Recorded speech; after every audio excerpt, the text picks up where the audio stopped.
So in today's video, I'm going to teach you guys how to trade using bidding. So just before the video does start, a quick little ad on a trading service I offer over on Twitch for the cheapest trading guides out there for just £4, €4, all free with Amazon Prime. You'll receive daily trading and investing guides covering PlayStation, Xbox and PC with an array of methods covering all budgets. And I've been trading for over 10 years, making over 100 million in multiple different FIFAs, and now for the last 4 years I've made 10 million coins in just the first month.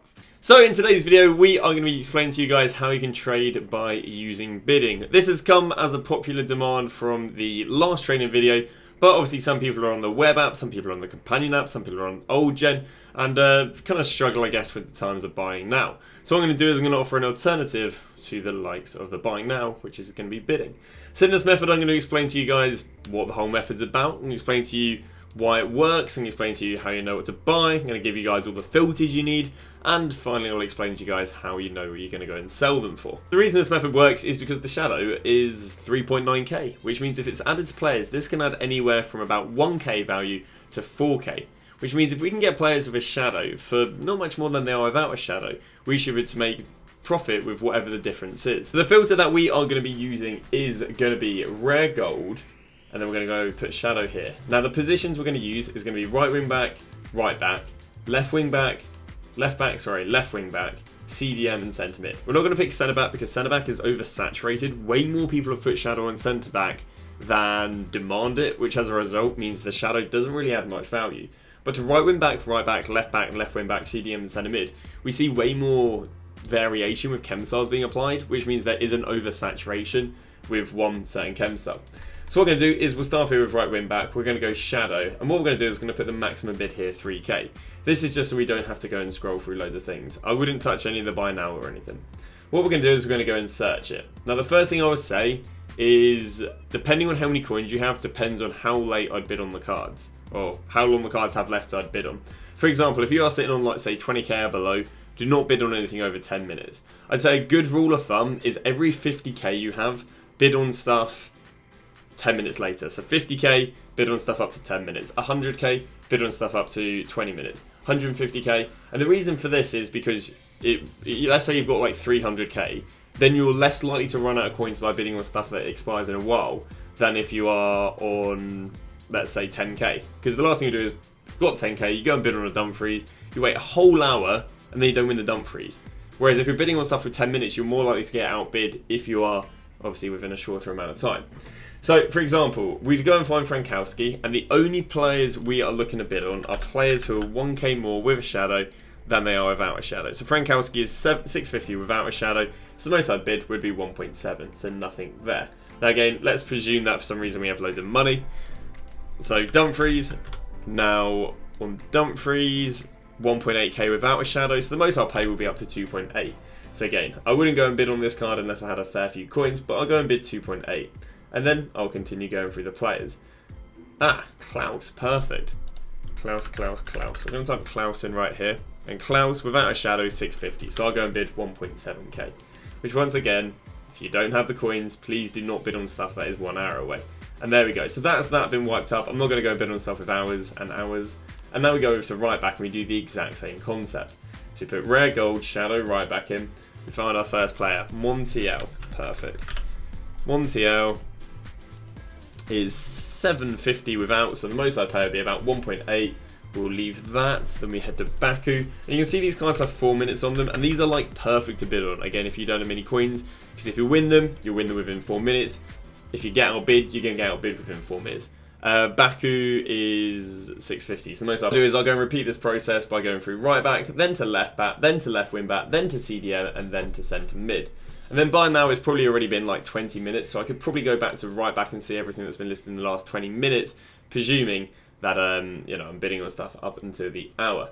So that is how you do the bidding. You bid on players 1k more than they are without a shadow. Now what I'm going to do is I'm going to show you guys how you know what to list the cards for. So you're going to list the cards via using the same sort of concept I do when I do my shadow trading with the buy nows. Because what you'll see is I actually have pages and pages and pages and pages and pages of gold cards with shadow, which aren't selling on instantly. And the reason you don't want to sell something on instantly is because you can get a much higher profit margin if you're happy to wait 10, 20, 30 minutes or a few hours maybe, just for the players to fluctuate. So for example, and hopefully it'll be a good example, we'll go and grab the likes of, let's go and grab Molina. I think Molina should be a good example. So Molina is a right back, and let's see how much Molina is without a shadow. Molina without a shadow is 1.1. So the most I would have gone and bought him for would have been about 2.1, maybe even 2.2 with a shadow.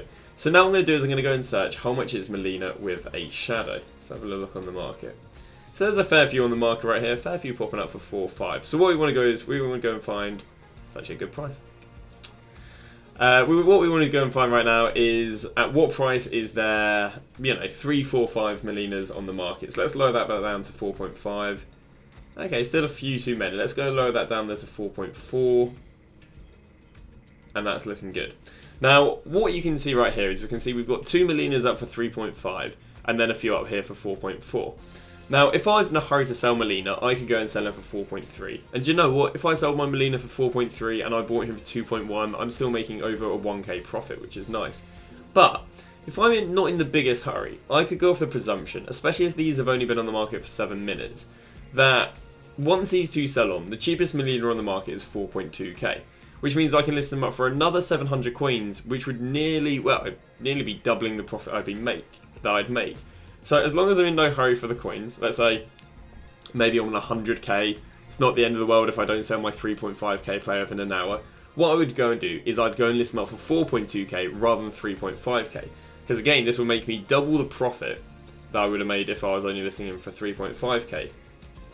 With, no extra effort. All I've got to do is just relist the card maybe once or twice if it doesn't sell on, and I can make a lot more money. This is literally what I do with this method right here, and it just allows me to get much bigger profit margins than if I was worrying about selling for specifically the cheapest on the market. Which is why it's always better to trade with about 20 to 50k rather than maybe trading with 10k, because then you've got to worry about something selling because you can't progress with your trading. And the really nice thing is, once you've sold a card on, you then don't really have to use Footbin too much to learn players' prices, because let's say I went and sold a Benacer right here for 6.2k.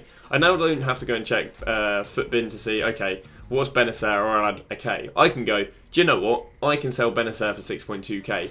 I'll buy him if he pops up 5k and below, or I'll bid 5k or below on every single one that pops up on the market, because I'm confident that I can sell him for 6.2k because I've done that right here. So basically this process becomes a lot faster paced when you don't actually have to even check the market, because you're consistently selling the cards. So it works in a really good snowball effect, as in the more coins you have, the more cards you can bid on, the more deals you can win. But the more deals you're winning, the more player prices you're learning, which means the faster you're going to be going through the players and bidding on them, because you're not having to go and check the prices. And this again is just basically allowing there to now be a really efficient method of not having to check prices, not having to waste too much time checking prices, filling up your watch list with 50 cards. That is something you'd have to be self-aware of. You can only bid on 50 cards at a time. But what you can do is maybe bid on 50 cards and go and play a game, or bid on 50 cards and then maybe you try the buy now method and you just have them being bid on in the background. So it's just hopefully an alternative to the buying now method. I would say it is not as efficient as the buying now method, which is why I recommend the buy now method always first. But for some people, they literally can't do this. So this hopefully should be a nice little alternative. Thank you very much for watching the video, and tomorrow we'll have a video covering what I expect to happen to the market with this crash that I see happening with Road to the Knockout stages over on Friday.